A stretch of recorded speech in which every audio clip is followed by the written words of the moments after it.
Сәлем баршаңызға, каналыма қош келдіңіздер. Бүгін сіздерге бисквитный рулеттің рецептін ұсынамын.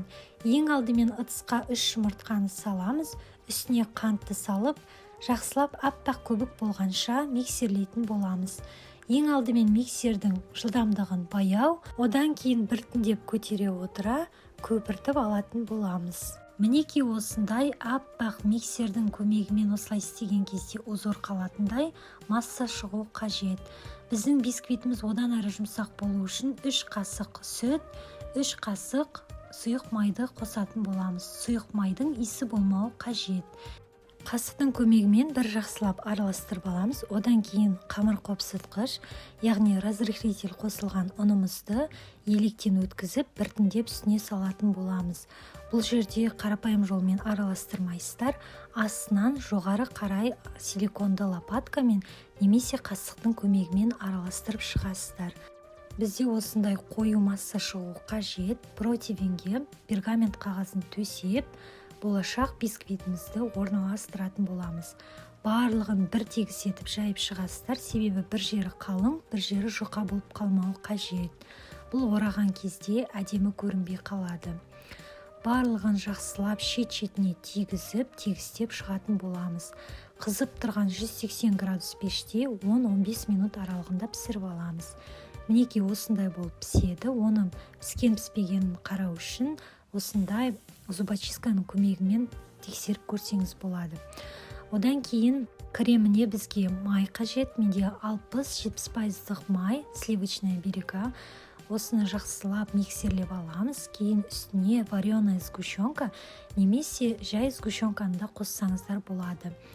Жақсылап бір келкі болғанша миксердің көмегімен араластырып аламыз.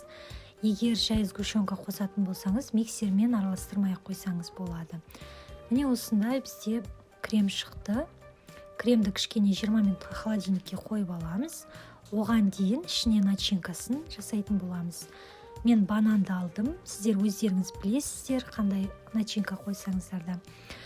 Бананды осылай турап аласыздар. Одан кейін міне осындай біздің пісіп шыққан бисквитімізді орап қойдым тефлоновый коврикқа.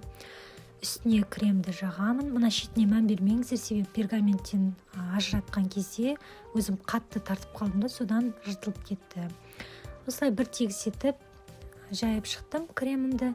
Ішіне начинка салдым. Бұл жерде грек жаңғағын қоссаңыздар да болады, малина, замороженный, клубника қоссаңыздар болады. Осылай барлығын жақсылап орап шығатын боламыз. Рулетке керекті тағамдардың құрамын описаниеда қалдыратын боламын, сол жерден қарасаңыздар болады. Және де пергамент қағазын таңдар кезде баклан пергамент қағаздарын таңдасаңыздар тіптен жақсы. Бұл жерде корждарың жабысып қалмайды, жақсы болып ажыратылады. Мына жерде менде тефлоновый коврик, бұны қате таңдаппын. Бірінші рет қолданып тұрғаннан кейін. Мінеки осындай етіп орап шықтық. Одан кейін қалған кремді бетіне жақсылап жағып шықтым. Өз қалауларыңызша шоколадпен әдемілесеңіздер болады. Менде Қазақстан шоколады ерітіп осындай узорлар салып шықтым.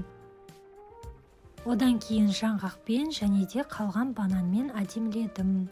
Астарыңыз дәмді болсын. Егер менің рецепттерім ұнаған болса, каналға тіркеліп қоюды ұмытпаңыздар.